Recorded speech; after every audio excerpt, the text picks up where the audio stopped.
పరకాల ప్రభాకర్ ఒకప్పుడు ఆంధ్రప్రదేశ్కి సలహాదారుగా ముఖ్య సలహాదారుగా ఉండేవారు చంద్రబాబు గారికి. అయితే ఆయన అంతకుముందు రాజకీయ విశ్లేషకుడు, అట్లాగే ఈటీవీకి ఆయన ఏదైతే ఎనలిస్ట్గా కూడా చేశారు, ఆయన యాంకర్గా కూడా చేశారు, ప్రజెంటర్గా చేశారు. ఆ తర్వాత ఆయన నిర్మలా సీతారామన్ గారి హస్బెండ్. తాజాగా ఆయన కీలకమైనటువంటి వ్యాఖ్యలు చేశారు. 79 లోక్సభ సీట్లలో తేడాలు వచ్చినాయి అన్నటువంటి విషయం చెప్పుకొచ్చారు. Maharashtra based citizens platform vote for democracy వాళ్ళ ఐడెంటిఫికేషన్లో ఇది తేలిందని చెప్పుకొచ్చారు.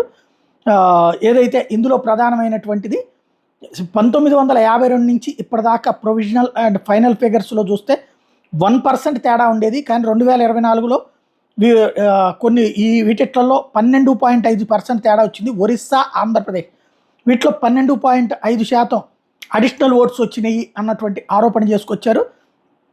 ఓవరాల్గా దేశవ్యాప్తంగా చూస్తుంటే 5 కోట్లకి సంబంధించినటువంటి తేడా. బట్ ఇది 540 సీట్లకి చూస్తే 79 సీట్లకి సరిపడినంత తేడా వచ్చింది. 15 రాష్ట్రాల్లో వెరీ హై వచ్చింది.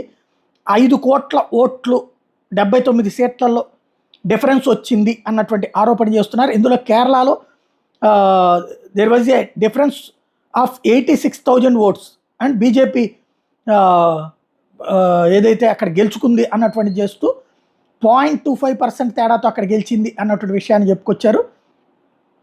అయితే ఉత్తరప్రదేశ్ లాంటి చోట్ల కూడా తేడాలు వచ్చినాయి అన్నటువంటి ఆరోపణ చేసుకొచ్చారు.